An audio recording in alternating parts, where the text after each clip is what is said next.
Hello, magandang gabi. So, sa mga bago lang sa channel ko, baka mamaya may fans ni Sir J. Costura dyan o ano. Matagal ko ng content yung mga ganitong uri ng video. So, magdi-disclaimer muna ako ha. Kasi sometimes pagka hindi na masagot yung argumento, mag-aano dyan, nagnakaw ng video, etc. No? Disclaimer na lang to. Lahat ng sasabihin ko tungkol sa video na to ay karapatan ko. Katulad nyo, protektado ako ng batas na nagsasabi na meron tayong kalayaan sa pamamahayag. Huwag nyo akong pipigilan magsalita. Kalayaan nyo mag-comment ng tungkol sa mga nasabi ko doon sa video. Huwag nyo rin kalilimutan na kalayaan ko din na sagutin comments nyo. Kasi sometimes, pagka sinagot ko, akala ko ba, free tayo? Hindi ko naman sinasabing huwag ka mag-comment eh. Sinasagot ko lang yung comment mo. Inuunahan ko na kayo kasi. Kasi madaming bobo na naman pag nasasaktan sila na natatopic yung idol nila, nagagalit. Ang video na topic ko ay nakapublish po sa public. Kaya wala kayong karapatan na masabi na wag kong pakialaman. Ipa-private nyo sa may-ari ng video para hindi ko makita. Wag nyo rin akong pagbintangan na nagnanakaw ng video. Protektado ako ng fair use doctrine. Diba? Okay na tayo. Kasi yan ang mga usually na sinasabi sa akin pag na-hurt yung mga fans ng nire-reaction ko eh. Anyway, so ito na yung video. Ang title ng video ni Sir J. Costura ay ano ba ang dahilan? Tingnan natin ha. Ano ba ang dahilan? So ito ay as usual, hula-hula niya, no? Oo, nanghuhula to. Huwag tayong mag-bullshita na hindi siya nanghuhula. Nanghuhula siya. Kasi wala namang kasiguraduhan doon sa mga sinasabi niyan eh. Ilang pinahanap dyan ang nakita na. Pagmamalaki nyo yung yung bride na nag-run away, hindi niya naman nahulaan yun eh. Hindi niya naman nalaman kung saan napunta. Eh, di sana kung nahulaan niya yun, eh di yun na yung tinuro niya. Ang sinabi niya lang, parang may napapansin ako sa may bandang Pangasinan or ano. Panoorin niyo yung debunk ko doon. Kasi nakakwentuhan niya na yung yung bride na may name-mention Pangasinan, Baguio. Ang sinabi niya kasi doon, parang may nakikita siyang Pangasinan to Baguio. Pero nakita sa Pangasinan, 'di ba? Hindi niyo nakikita ang lawak nung hinulaan niya. Anyway, yun ang tanong ko, ilan ba dito sa pinahulaan dito na nawawala ang nakita na? May ano kayo, may statistics kayo? Kung wala, at aawayin nyo ko na effective ito sa mga nawawala, bahala kayo, maniwala kayo. Hindi ko kayo pipigilan. Diba? Anyway, panoorin natin to. Hi sa mga Nostronatics worldwide. Today is another day. Ayan, sobrang na-miss ko talaga kayo guys. So, ngayon si ate, meron tayong tutulungan and gusto ko magpasalamat sa kanya dahil she allow us to record the reading. So, may dala siyang gamit. Hindi ko alam kung kanino to. Kaninong gamit to, ate? Ba't tinanong mo? Sana hinulaan. Hindi ko alam kung kanino to. Kanino gamit to at? Diba? Tapos pipigilan niya ngayon, tama ha? Kaninong gamit to, ate? Sa asawa. Okay. Tapos pipigilan niya magsalita. Nasagot na. Eh di may clue ka na kung ano yung ipapahula sa'yo. Di ba? Hula, yon hula. Huwag matigas ang ulo. Hula yung ginagawa niya. Kasi kung hindi hula yan, ang mga sinasabi niyan dapat accurate lahat. Di ba? Huwag matigas ang ulo ha. Sabi, hindi card reading ang ginagawa niya. Hindi vision ang ginagawa niya. Hula! Huwag matigas ang ulo. Ate, I have a question ha. Nung ginawakan ko yung gamit niya, bakit wala na akong pulsong maramdaman? Nasaan? Nagtatanong, hindi sabihin mo na kasi ng diretso. Nag-fishing kasi siya. Ang style kasi ni Sir J. Costura, nag-fishing siya ng information. Huwag ka magtatanong. Ikaw dapat ang kinukunan ng information. Hindi yung hindi yung kliyente mo. Tama ako o hindi? 'Di ba? Yung tanong mo halatang nagfi-fishing ka ano eh. Although na may sinasabi kang wala ka naramdaman pero tinatanong kino-confirm mo kasi. Basta mag-read ka lang ng mag-read. Kailangan ang nakakakuha ng information yung ano, yung itong nagpapahula. Sir J. Costura naman, di ba? Gamit niya. Bakit wala na akong pulsong maramdaman? Nasaan yung partner mo? So wala na. Tapos kasi sabi niya, ay ano, kaya pala wala akong na anong pulso, di ba? Tinanong mo kasi eh. Pero kung sasabihin niya na ano, na nandun po sa bahay, pero parang mahina ang ano niya, ang aura niya. Nangyari na yan minsan. May nireakan akong video ganyan before eh. Hindi ko na maalala, pero ang sabi niya ganyan din. Na parang ano, yung pala buhay pa yung ano magulang, di ba? Anyway, ito, yung ginawa niya kasi phishing yun ng information. Una tinanong niya ano, napapansin nyo, ito lang yung ano, yung nagre-reading na tanong ng tanong. Tanong ng tanong ito sa kliyente niya. Ito, saan natin nalaman na pag-aari ng asawa yung daladalang gamit? Doon sa nagpahula, di ba? Saan natin nalaman na patay na yung ano, yung pinapahula? Doon sa nagpapahula pa rin. Kasi si Sir J. Costura nung sinabi niyang bakit wala ng pulso, tinatanong niya eh, kinukonfirm niya eh. Ibig sabihin, hindi pa sigurado yun.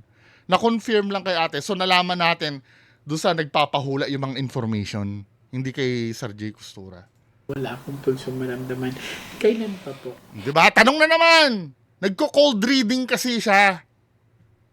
Dapat hindi ganito dapat eh. Tanong ng tanong kasi eh. Unti-unti niyang kinukunan ng information at yung mga nalalaman niyang information, yun yung gagawin niyang puhunan sa reading na gagawin niya. You have to understand mga kababayan ko, isa ang cold reading sa mga style ng mga psychic na kaduda-duda. Ano ba yung tinatawag na cold reading? Yan yung kumukuha ka ng information na hindi mo alam. Inuulit ko lang ito matagal ko na sinasabi to every time na nirarakan ko. Kaya ko inuulit kasi may mga bago ako subscribers eh. Paano ba nagwo-work yung cold reading na yan? For example, no, kayo cold reading nyo ako. Pwede nyo ko hulaan eh. Alam ko bungo, mahilig ka sa ano, Marvel movies. Mahilig ka sa mga sci-fi na movies. O paano nyo nalaman? Hindi nyo naman ako kilala. Paano nyo nalaman? Nakikita nyo kasi sa background ko, ano eh, may nakikita kayong Iron Man, Star Wars, di ba? Palamang mahilig ako dito, kaya ako nga binili ito eh.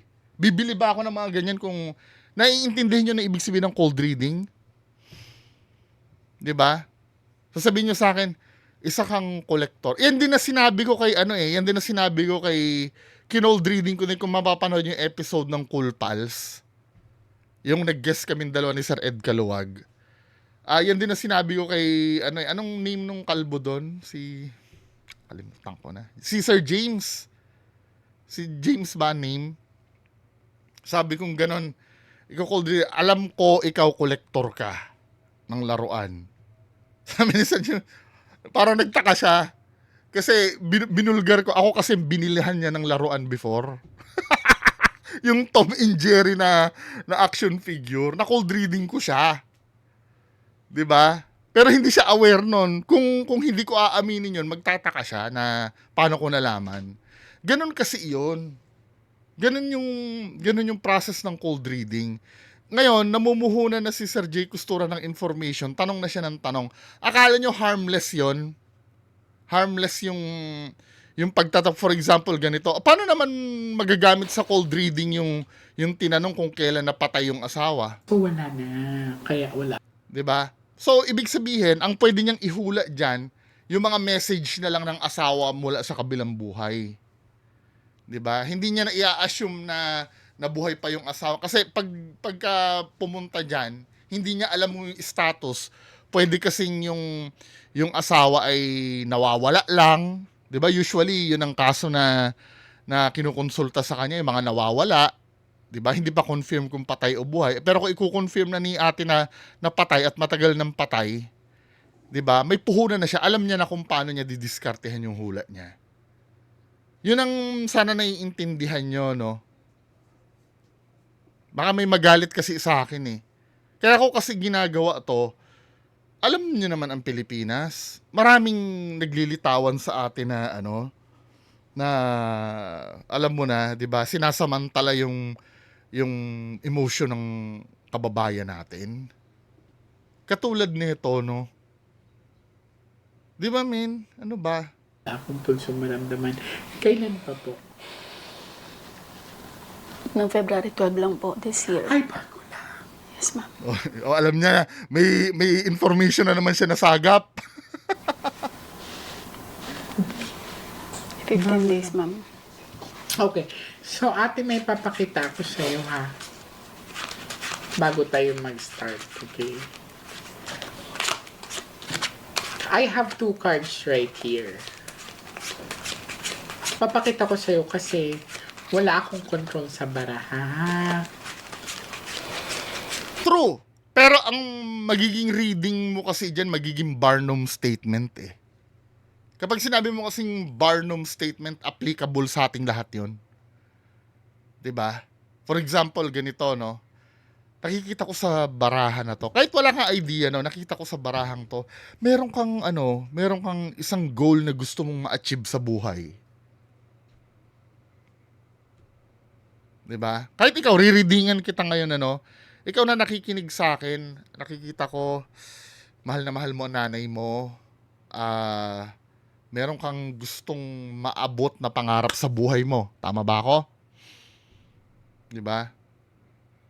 Barnum statement yon. Alam mo kung bakit? Lahat naman yun applicable sa atin. Kahit sa akin mo sabihin yun, mag-a-agree ako sa iyo eh. 'Di ba? Meron mang matsambahan ako na hindi mahal na mahal ang nanay. 'Di ba sinabi ko kanina, nakita ko sa'yo mahal na mahal mo ang magulang mo o ang nanay mo. May matsambahan man ako sa inyo na hindi mahal, napakaliit ng chance kasi karamihan kasi sa atin, mahal na mahal natin ang magulang natin syempre. 'Di ba? Or meron tayong gustong maabot na pangarap. Lahat naman tayo meron eh. Sino ang wala? Patapon ang buhay mo kung wala. Ganun ang Barnum statement. Ngayon, pag narinig mo yon, yung statement na yun, feeling mo napaka-personal nun sa'yo. 'Di ba? Isa sa perfect example ng Barnum statement ay yung horoscope. 'Di ba? Just imagine kung ikaw ay, let's say, halimbawa ako, no? Kung ang horoscope ko ay Libra. Halimbawa, Libra ako. Pag binabasa ko yung horoscope ng Libra, feeling ko personal sa akin eh. Mukhang mukhang tugman-tugma to eh. Pero hindi mo na-realize ilan ba kayong Libra sa buong mundo. 'Di ba? Ilan kayong Gemini? Ilan kayong Pisces? Pero sa isang statement, feel mo napaka-specific sa iyo ng reading. Yan ang tinatawag na Barnum statement.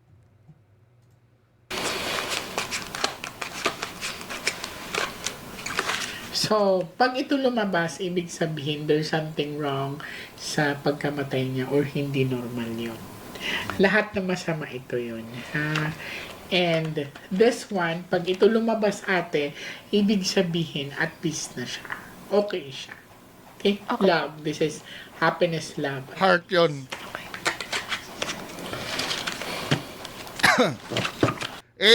Either naman dyan ang lumabas, pwede mong gawa ng istorya yun eh. Unang-una, pag may sinabi ka, patay na kasi yun, di naman na makukonfirm nun kung totoo yung sinabi mo o hindi eh. Maliban na lang kung mag-apparition yung patay dyan sa tabi nyo at sabihin, uy, tama yung sinasabi ni J. Costura, di ba? Pero kung halimbawa walang magko-confirm, may freedom si J. Costura doon. Kung halimbawa, nakita yung Ace of Spades. Naku, mukhang hindi siya matahimik. Meron ba siyang naiwan na na kabilin-bilinan na hindi niyo natupad or may minimiti ba siyang hindi niya na Pero pagka ang pinakamadali doon pag yung heart yung lumabas, ay at peace na, hindi na siya kailangan gambalain. Ready ka na? Ready ka ng ma-cold reading?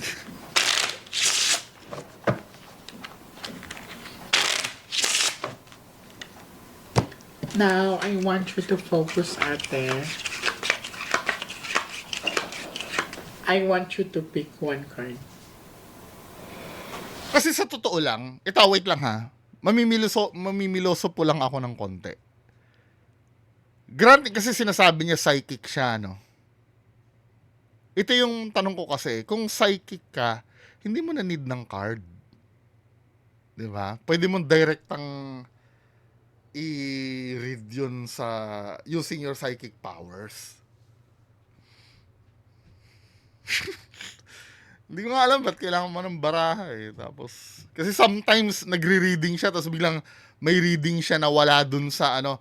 Panoorin niyo yung debunk ko yung, ang pinagmamalaki kadalasan ng mga fans ni Sir Jay Costura yung paghati eh. Yung paghati. Nalaman daw ni Sir Jay Costura na hinati daw yung bangkay. Pero pag napanood mo yung debunk ko doon, nung in-inspect natin yung video, hindi niya naman nahulaan eh. I mean, hindi niya naman na-predict talaga, hindi siya sure. Ang nagsabi, yung nagpapahula. 'Di ba? Thank you. So this is you. I'm hoping that this is a red card. This is your aura.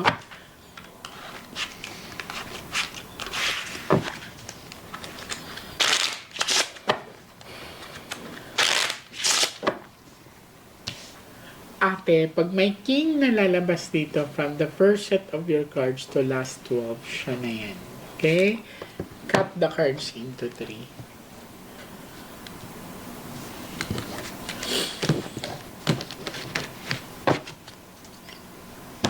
Kuha ka ngayon ng 7 cards of total, lagay mo dito. Forward lang natin ha. Hindi sa mag-read siya. Okay, kung mapapansin mo hindi red card, hindi mo pa talaga tanggap. Nahihirapan ka pa talaga. Well, I understand. Kasi hindi naman ganun. Ano yun eh? Barnum statement yun eh. Natural. May kahit hindi mo na lumabas kasi doon sa aura card ni ate. Itim. Card. Okay, kung mapapansin mo hindi red card, hindi mo pa talaga tanggap. I mean, kaya nga nagpahula yan dyan dahil gusto niya malaman kasi nalalabuan siya. Hindi mo na kailangan ng card noon para malaman na hindi niya patanggap. Dahil kung tanggap niya yung pagkamatay nung asawa niya or kung sino man yun, hindi na magpapahula sa'yo yan. Di ba? Maliwanag na may pagdududa talaga yan. Nahihirapan ka pa talaga. Well, I understand. Kasi hindi naman ganun kadali na mawalan ng mahal sa buhay. Saka pansinin nyo ha, sa isang psychic na puro cold reading ang ginagawa, ang hinuhula niyan kadalasan, majority, mga bagay na alam na nung nagpapahula. Pansinin nyo yon. Hindi, bibihira siya magbigay ng information ng hindi pa alam. Di ba? Well, nagbibigay naman ng information, kaya lang yung mga information na ibibigay niya na hindi pa alam, mga hindi verifiable. Pero kadalas, parang ganito kasi yan, men, granting na may power si Sir Jay Costura. Matagal ko na sinasabi to, kaya lang may mga bagong subscribers eh. Ganito kasi nangyayari, magic show kasi nangyayari minsan. Parang ganito, huhulaan kita ngayon. Granting may power siya, wag tayong magpaka-skeptic muna. Tanggapin natin na may power si Sir Jay Costura, saglit lang. Pag hinulaan niya, sabi sa akin ni Sir Jay Costura, halimbawa, Bungo, may sa bulsa mo ngayon, may 2 pesos na nakalagay. May 2 pesos na barya sa bulsa mo ngayon. Pagtingin ko ng bulsa ko, may 2 pesos nga.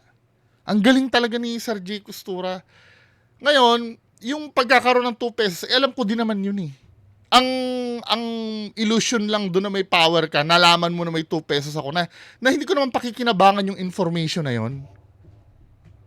Kadalasan ganyan ang ginagawa niya eh. Ang hinuhulaan niya, nakikita ko may sakit ngayon yung tatay mo. Oo nga naman, alam naman nila na may sakit na yung tatay eh. Kadalasan ganun yung naano ko dito sa hula na to. Nakita ko parang nakatira kayo ngayon sa sa isang apartment. Ay, paano mo nalaman? Pero kung tutuusin, yung mga information na yun, mga pointless yun eh. Magic show lang yun. Hindi naman nakakasolve ng yun eh, ng problema yung mga information na ganun eh. Yun kasi, pwede kasing manggaling sa cold reading yun. For example, ganito, no? Yung kliyente niya na yan, nag-binrouse niya na yung Facebook page. Pwede mangyari yun. Hindi ko sinasabing ginawa niya yun ha, pero pwede mangyari kasi ang booking kasi ng mga client niyan through online, di ba? Pwedeng mangyari habang nagbo-book yung client niya, gagawing friend yung admin niya. At yung admin niya, titingnan na yung mga post sa wall nung kliyente. Siyempre makikita niya doon may dalawang anak. Halimbawa ha, may dalawang anak nakatira sa bahay na kulay green. May mga picture ka nakikita. Tapos nakikita niyang nagbakasyon sa Mindoro na may caption na nakauwi din sa wakas, di ba? Cold reading ang gagawin niya. Kaya pag hinulaan niya na, pwede niya na sabihin yon yung mga bagay na yon na nakikita ko dito parang taga Mindoro ka eh. May nakikita ko mga bundok-bundok kasi at palayan. Siguro sa taga Mindoro ka. Tapos, paano mo nalaman? At nakikita ko rin dito may dalawang anak ka. Isang lalaki at isang babae. Matanda yung anak mong babae. Paano mo nalaman? 'Di ba? Hindi ni alam yung mga information na yon galing yung sa cold reading. Pero kadalasan, yon, pointless yung mga information na yon. Sinasabi lang yun para mamangha ka sa ginagawa sa'yo. Na kung tutuusin, wala naman tulong yung mga information na yon. Yes, nakaka-amaze paano niya nalaman yung mga ganung bagay, pero hindi naman nakakatulong sa status mo yun eh. Parang ang sinasabi lang niya, mga bagay na alam mo na. 'Di ba? Now, patuloy tayo. Nagigets niyo ba ibig ko sabihin? Kung hindi, baka mega fan kayo ni Sir Jay Costura. Mining wise. Sharp object biglaan. Yes po. Siyempre, tama, magtatanong na naman siya. Mining wise. Sharp object biglaan. Biglaan daw. Siyempre, natanong mo na na-cold read mo na kanina, nakamamatay lang eh. Tsaka, kung bakit siya pumunta dito, talagang may layunin si ate na malaman yon. Yes po. Tama, kinukonfirm. Nandun pa siya sa hospital, te. Ba't tinatanong mo? Hindi mo na dapat tinatanong yung mga ganung bagay. Dapat nasa reading mo na yon.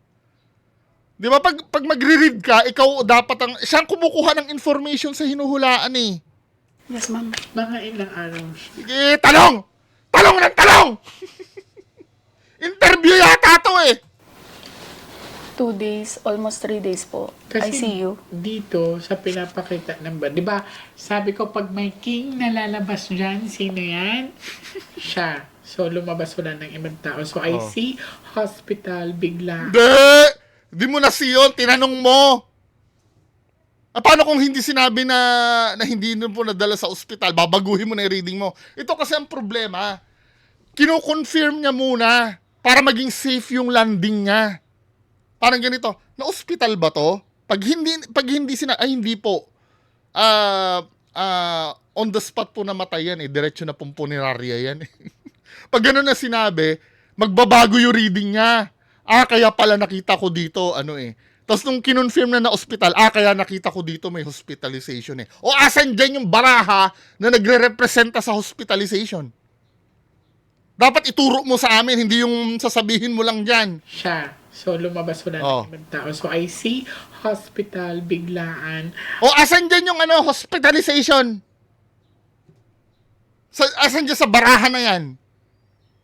Dapat sa baraha mo na basa yan dahil nagka-card reading ka, hindi sa cold reading na ginawa mo kanina. Diyan tayo nadadala eh. Kaya minsan, banas na banas ako sa mga ganito. Naaawa ako sa mga kababayan natin eh. Na kinakapitalize yung kahinaan para lang sa mga ganitong bagay. Hindi, ito don't get me wrong. Naniniwala naman ako, somewhere out there may psychic. Kaibigan ko nga si Sir Ed Caluwag, psychic eh. 'Di ba? Pero yung kay Sir Ed Caluwag, kayong bahala doon. Ayoko magsalita, magiging bias kasi ako pagka si Sir Ed Caluwag ang aanuhin ko. Magiging bias ako, I'll be honest. Kasi kaibigan ko yung tao eh. Mas magandang kayo mag-ano doon. Pero sometimes, no, nakikita niyo naman sa mga videos ko, pag magkasama kami, dinidibang ko din naman siya. Pero aminado ako, magiging bias ako kung si Sir Ed Caluwag yung ano. Dahil kaibigan ko nga yung tao. Kayo na ang bahala doon. Ano? At kung yung opinion nyo kay Sir Ed Caluwag ay matimbang, okay, sige. Pero naniniwala naman ako, somewhere out there, totoo naman na may psychic. 'Di ba? Kaya lang, mahirap kasi ma-determine kung sino yung totoo. Kasi sometimes, no, hinuhusgahan ako ng tao sa ginagawa ko. Ba't hindi ka naniniwala? Diba? Totoong may ganyan, totoong may psychic. Hindi naman yung pagiging psychic ang dinidebunk dito eh. Kundi yung video na napapanood natin. Katulad sa mga sa mga pagdedebunk ko sa mga albularyo. Dun sa multo. Ako naniniwala ako na may multo. Base sa personal experience ko. Kaya lang, ang dinidebunk natin yung video kasi. Naiintindihan nyo? For example, ito, no? Totoong ginto to, hindi.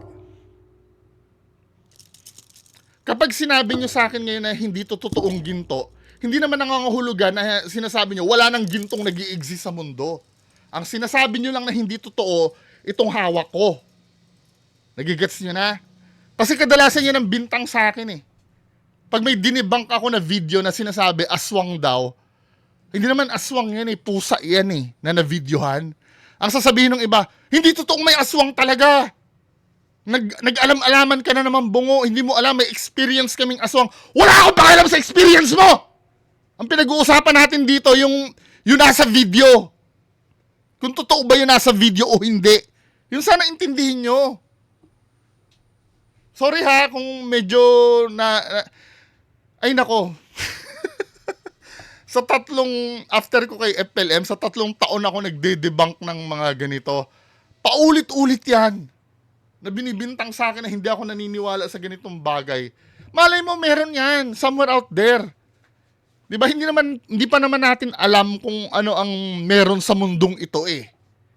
Kaya lang syempre, alam naman natin, common sense ang gagamitin natin o logical explanation ang gagamitin na pag napapanood natin ang isang bagay, alam natin na inuulol tayo. Di ba? Ang pinakita sa akin, parang unti-unting tumigil ang puso niya. Malamang namatay nga eh. Unti-unting tumigil ang puso. Masyadong generic naman yon. Dapat sabihin mo man lang na pinakita sa akin, inatake ito sa puso, or sinaksak, or nabarel. Dapat ganun man lang. Pero yung unti-unting tumigil ang puso, napaka-generic nun. Lahat naman ng mamamatay, ganun naman yung na-experience. Kasi kanina, na-establish na natin na namatay talaga yung asawa niya. Ngayon, kung ganyan ka maghula, masyadong generic, ay tatama ka talaga. Hindi na siya na-operante. Tanong ng tanong, hindi siya na-operahan. Tanong ng tanong, kanino tayo nakakakuha ng information? Kay Jay Costura o doon sa nagpapahula? Magkakalahati na itong video na to, wala pa siya nasasabi na groundbreaking eh, puro galing sa nagpapahula eh. Ang tama niya is ito sa baga, pati ito din. Pero ito ang ano niya. O sige, malawak ang inano niya ha, ang tama niya dito at sa banda dito din. Malawak yung sinabi niya ha. Kasi usually pagka madededs ka talaga, palagi naman dito, ito yung titigil yung puso eh. 'Di ba? Pero sabi niya dito at dito. So parang nag-i-spread siya ngayon. Hindi niya ma-determine kung saan talaga. Talaga nang huhula, literal. 'Di ba? Tingnan mo ha, yung muestra niya. Ito. Ito. Pati ito din. O pati ito dito. So meaning, nandiyan sa part na yan, hindi niya lang malaman kung nasaan. O nang huhula nga, di ba? Oh. Pero ito ang ano niya. Pero binigyan niya ng focus ito. Ano lang sinabi sa'yo ng doctor? O tamo, magtatanong na naman! Idiretso mo! Ano ba yung sakit? Bakit ka lang alamin mo? Aneurysm po. Nice. Aneurysm. Di ba aneurysm dito? Na may aneurysm ba dito? Baka may pumutok na ano dito.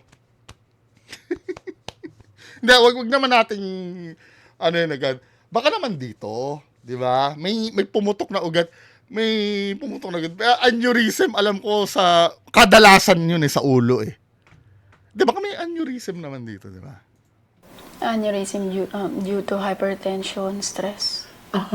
So, ano talaga, no? Kasi, ang Ay, naka! Hindi, yung aneurysm, 'di ba? Na ibig sabihin na stroke 'yon.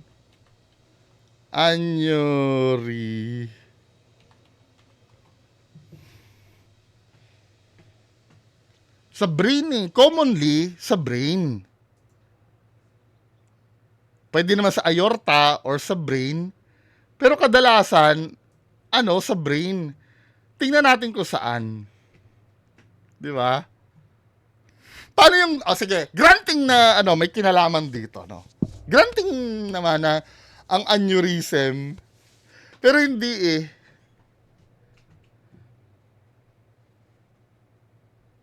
Kausapin ko nga yung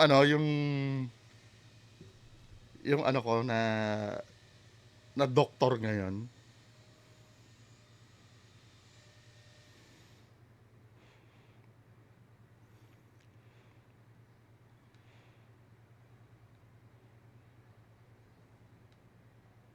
Wait lang ha. Sa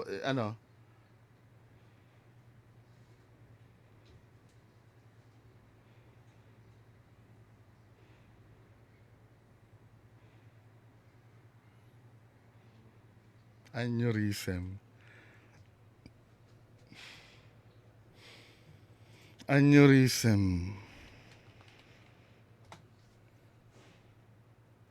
Pwede naman mangyari. Kaya lang, gusto natin ma-determine saan yung aneurysm na nangyari.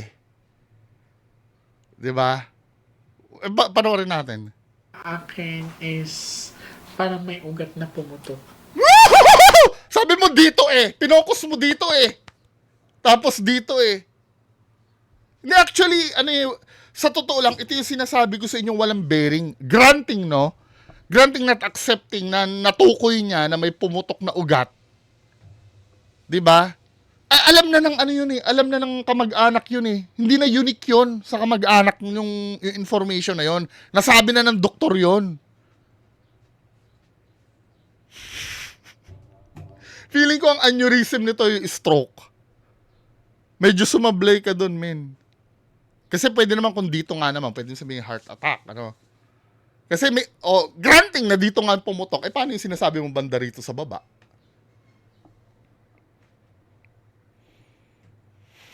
Paano yung banda dito sa may chan? Ay, nako.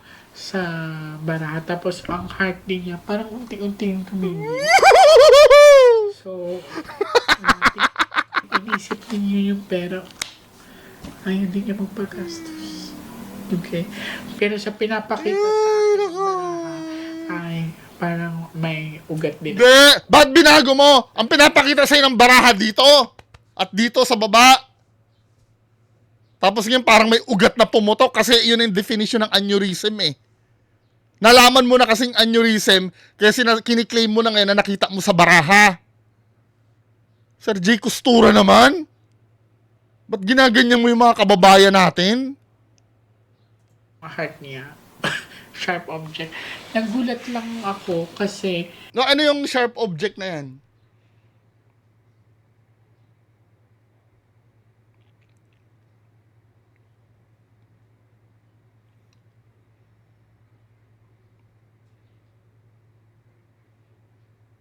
Pwede naman daw.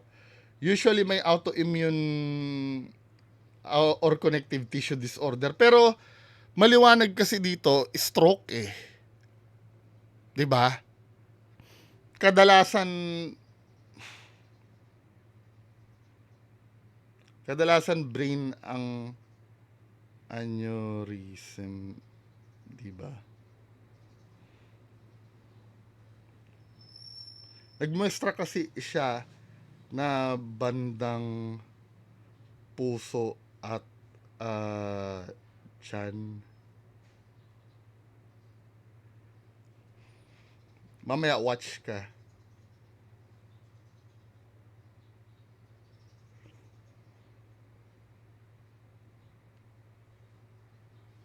Kaklase ko to dati. Ngayon nagdodoktor na si ano. Ayoko sabihin, baka mamaya imbestigahan nyo pa kung sino ako. Anyway, pagpatuloy natin. Parang biglaan. Sobrang biglaan. Malamang, aneurysm yan eh. Hindi mo naman mapipredict kung kailan yan eh. May mga early signs, no? Tama ba ako, sir, na kausap ko ngayon? Itago natin sa pangalang,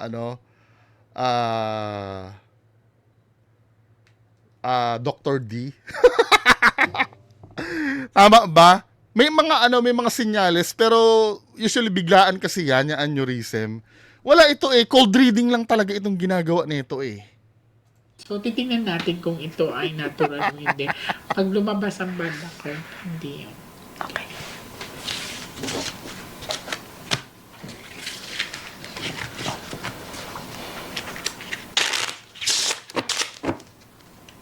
Cut the cards into 3.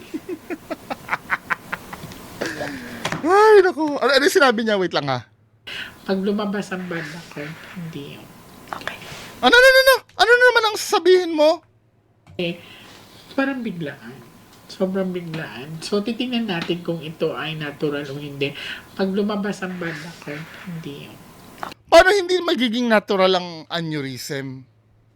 Eh, yun na nga ang findings ng doktor. Siyempre, bago sabihin ng doktor yan, merong CT scan na yan or MRI. 'Di ba, Dr. D? Meron ng ganun yan. Tapos ngayon, babaliin mo pag iba ang sinabi ng baraha. Papapaniwalain mo yung tao dyan sa baraha mo kaysa dun sa findings ng doktor. Abay, iba naman tong ano.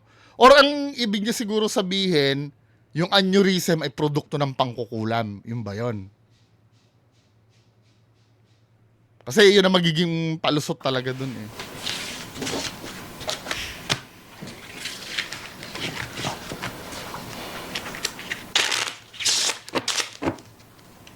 Cut the cards into 3.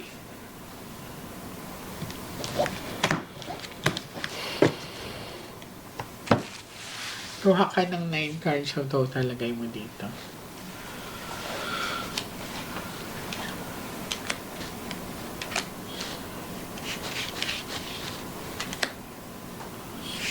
forward ko sa kanya yung link.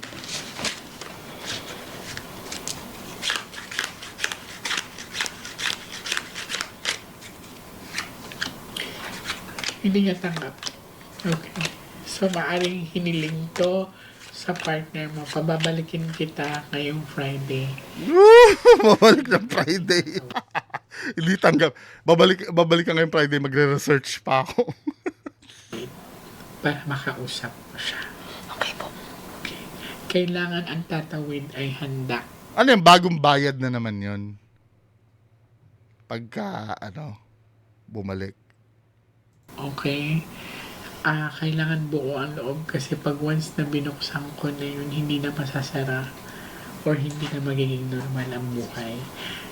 Ngayon ate, huwag kang bumalik sa Friday hanggat walang tatawid. Okay? Naintindihan mo? Kailangan merong tutulong sa'yo, sa atin. Dahil sablay-sablay yung hula niya.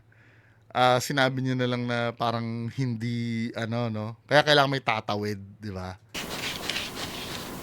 Forward nga natin, wait lang. Hindi niya tanggap. Okay. So, maaaring hiniling to sa partner mo. Pababalikin kita ngayong Friday. Kailangan may tatawid para makausap mo siya. Okay po. Okay. Kailangan ang Forward natin sa may tatawid. Kailangan merong tutulong sa'yo, sa atin, the willingness. Kahit po hindi kamag-anak. Kamag-anak ba sa the willingness to Kamag-anak po. to Kahit hindi ka mag-anak. Okay. Hinanapan niya pa na assignment, ano. Ano to, bayad ba ito? Unang konsulta. Basta willing tayong tulungan, willing kang tulungan, kailangan buo lang ng loob. Ito, lumabas ang bad luck card. Ma'am, ano pong ibig sabihin na hindi, na hiniling, na hindi... So, ibig sabihin, ate, Kinulam, ganon. sa partner mo, aalamin ko kung ito ba ay entity or may gumawa sa kanya since na hindi niya tanggap yung pagkamatay niya kasi biglaan.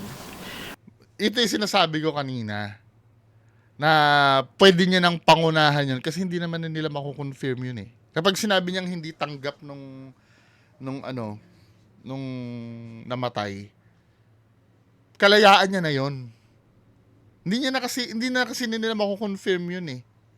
Na dahil patay na nga yung yung di umano'y hindi nagtanggap. Kasi yun, kailangan kausapin nyo na hindi tanggap. Diba? Hindi nyo na makukonfirm yun. Kaya may kalayaan na si Sir J. Costura magsabi na hindi tanggap kasi lumabas yung Ace of Spades. Okay.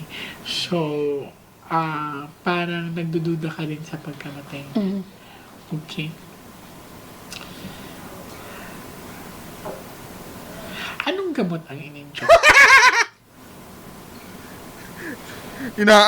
Anong gamot? Dahil siya kumukuha ng clue eh. Tapos i-google niya mamaya kung para saan yung gamot na yun. Para yun na idadagdag niya sa mula. Kasi nag-aral daw ito na nursing si Sir J. Costura. Yung history niya.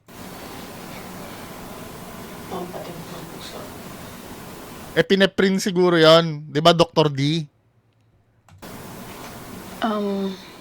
Pampatibok ng puso siguro yun ang sinasabi. Yung ba sinabi pampatibok daw ng puso?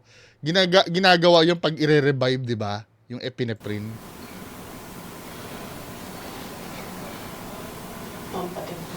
Pampatibok ng puso. Malamang epinephrine yun. Pag nire-revive yung pasyente, usually yun ang inaano eh. Yun ang... Nasa ICU po eh, kung ano lang po yung binibigay sa amin, kung ano lang po yung binibigay sa amin, yun po yung binibili Kasi namin. parang, tama ka, parang may tinurok na parang magkaroon siya ng heartbeat. Yes ma'am, yes ma'am. Okay. Epinephrine yun. Kasi tinignan ko dito kung meron bang malpractice or may kinalaman bang... Huwag kang magsasalita ng ganun, min. Pwede ka i-demanda niyan. Paano kung halimbawa, yung accusations mo, sinabi mo malpractice, bakit sino ka para mag-determine nun? Ng malpractice? Ano ba naman ito? Tapos, ang hindi ko matanggap dito, yan ang paniniwalaan ng kababayan natin? Isang manghuhula, magiging, magde-determine kung malpractice ang ginawa ng doktor o hindi? Ano ba? Hospital, wala naman. Malinaw. Okay po. So, last 12 card. Wala naman daw, wala. Akala ko, magde-determine ka ng malpractice o ano eh. Kung I see a complication, tapos may ugat na pumutok, tapos yung sa heart niya. Hindi! Ang sinabi mo, banda dito, sinabi mo lang na may ugat na pumutok nung nasabi na nung kliyente mo yung aneurysm. Hinabol mo na lang yon. Tapos biglang may heart ka nang sinasabi.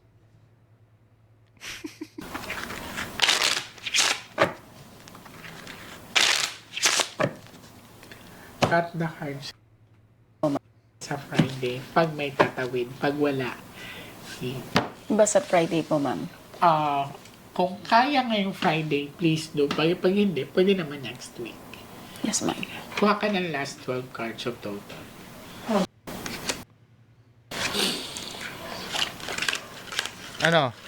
Satisfied ba yung yung 3-5 ng Balita ko lang naman kasi 3-5 daw yung singil eh. Satisfied ba kayo sa 3-5 na na binayad?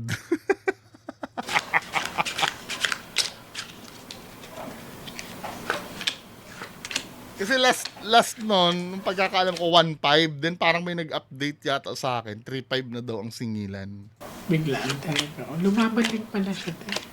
Yes, ma'am. Pag may king, lumabas. Wala na. I wanna see you. Wala na, hindi niya na binasa, no?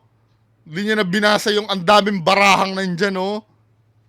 Generic na lang yung sinasabi niya. O, laban pa rin. Biglaan talaga. This Friday kasi hindi ka rin matahimik. Yes, Hindi ma'am. mo tangka. Yes, ma'am. Agahan mo lang ha kasi minsan mahaba ang pila. Okay? Yes, ma'am. Hindi pa tayo tapos. Kailangan uulitin ko ang tatawid ay buo ang loob. Ano yung panibagong bayad na naman yun? Pagka ganon. Pwede po ba ako magtanong, ma'am? Sige. Meron po siyang kapatid na Wala na, wag mong ikikwento yun, ate. Magkakaroon na ng cold reading ito eh. Hindi, alam na, nakita ko dito, hindi satisfied si client, kaya nagkwento na. Ito yung wag niyong gagawin. Pagka hindi nyo nakuha yung gusto nyo, wag nyo ikikwento. Maku-cold reading na ni Sir J. Costura eh. Wala na to. Contaminated na to. meron po siyang kapatid na nagbigti. Kailangan ko ng gamit ng kapatid niya.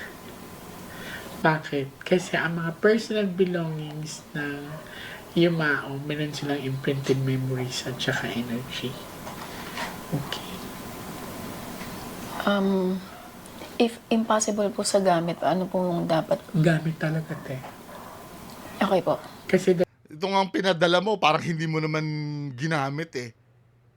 Diba? Nagpadala siya ng personal belongings, hindi niya naman ginamit eh. that's my way. Kaya nga pinapadala ko kayo ng gamit or pinapadala kayo ng gamit, di ba? O nagdadala kayo ng gamit. Kasi dyan ako nakakonekta. O anong silbi pa ng baraha mo? Kung nakakapag-connect na. Anyway. Diba? Okay po. Okay. See you on Friday. So, satisfied yung yung nagbayad? Sinasabi ko, ito rin ang isa sa malaking problem dito sa Pilipinas eh. Yung ganyan eh. Well, wala eh. Gusto ng kababayan natin yan eh. Ako, nagre-react lang naman ako. At hindi bawal mag-react. 'Di ba? I-challenge nyo yung mga sinasabi ko. Hindi yung, hindi talagang wala naman na patunayan dun eh. Hindi nga na-solve, ano ba yon? Sa next week niya pa nga malalaman kung ano yung nangyari eh. Wala namang eh. Lahat ng mga nasabi niya dito, kinonfirm din lang nito ni ate. Wala namang unique na nanggaling sa kanya eh. Anyway, yan lang po muna ang ating reaction ngayong gabi. Magandang gabi sa inyong lahat. Bye-bye.